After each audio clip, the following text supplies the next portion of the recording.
Good morning six class SST lesson number 7 और आज हम पहुंचे हैं पेज नंबर 64 पर। What was the language used to inscribe the Vedas? वेदों को निर्धारित करने के लिए या वेदों को समझाने के लिए किस प्रकार की भाषा का प्रयोग किया गया था? तो he also simulated people to think for themselves.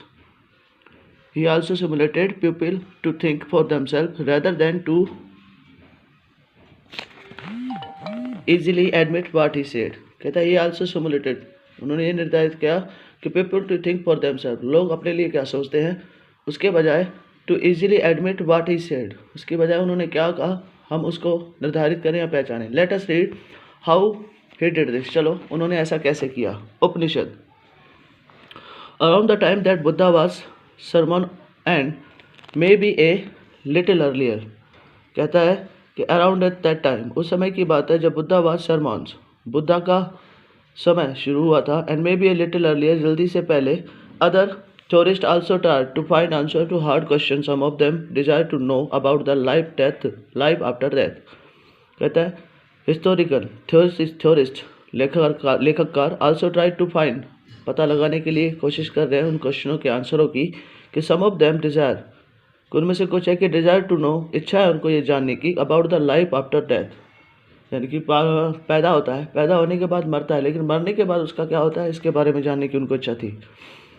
Other describe know the reaction should be performed, many of this thinker felt that there was something stable to universe that would remain even that after. इन सारी चीज़ों की खोजबीन करने के बाद, पता लगाने के बाद, अपनी सोच से उन्होंने ये अंदाज़ा लगाया कि मरने के बाद भी व्यक्ति का जीवन कहीं ना कहीं किसी जगह पर शुरू होता है।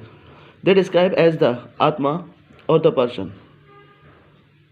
दे डिस्क्राइब, उन्होंने व्यवस्थित किया था, दिस इज द आत्मा, आत्मा होती है ऑफ द और द पर्सन, व्यक्ति की सोल, एंड द ब्राह्मण और the universal soul. They believed that determinately both and Atma and Brahman were one, आत्मा और ब्राह्मण दोनों एक हैं। Many of this idea were recorded in the Upanishad, इनमें से बहुत सी चीज़ें उपनिषदों में लिखी हुई हैं। These were part of the later Vedic text. ये वैदिक लिखावट के बाद का समय था। The term Upanishad means to sit at the feet of the teacher to receive the teaching. उपनिषद का मतलब होता है पैरों पर बैठकर, घुटनों के बल बैठकर अपने गुरु से अपनी शिक्षा लिखना। उपा मीन्स नियर, नी मीन्स डाउन। उपा का मतलब नज़दीक, नी का मतलब होता है डाउन, नी यानी कि घुटनों पर। And shed means to shed means to sit, shed means का मतलब होता है, सद का मतलब होता है बैठ जाओ। So term Upanishad literally means to sit down near, जल्दी पास बैठने के लिए, टू सिट डाउन नियर, नज़दीक बैठने के लिए।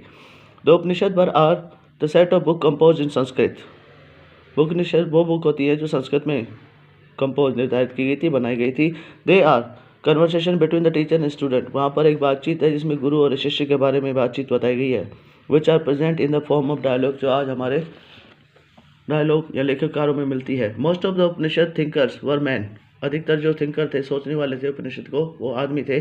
Many of this thinker were Brahmin and king, उनमें से बहुत से वाले सोचकार जो थे वो राजा और किंग, राजा और ब्राह्मण हुआ करते थे। Occasionally there are a mention of women thinker such as the Gargi, a very learn lady who was participate in the debates led to royal court. अगर हम लेडीज़ की बात करें तो उनमें से एक ही सोचकार थी जिसका नाम था Gargi. He learn lady to participate in the debate held in royal court, राज दरबार में जो बहस होती थी उसमें भी ये हिस्सा लेती थी। There were also pupils such as the Satyakama Jabala who was participant in philosophy discussion. Satyakama Jabala was a very learned, intelligent philosophy thinker. He was the son of woman called Jabala. वो एक जाबला नाम की औरत की लड़की थी। was belonging to a low caste, जो नीची जाति से संबंधित हुआ करती थी। He was accepted as a student by Saint Gautama. संत गौतम के द्वारा उसे अपना एक शिष्य बनाया गया था। Many of the ideas Upanishad were later developed by the famous thinker Shankaracharya ने इसके बाद भी बहुत से अपने उपाय इनमें जोड़े गए। About home will read in 5th class 7, जिसको हम क्लास 7 में पढ़ेंगे।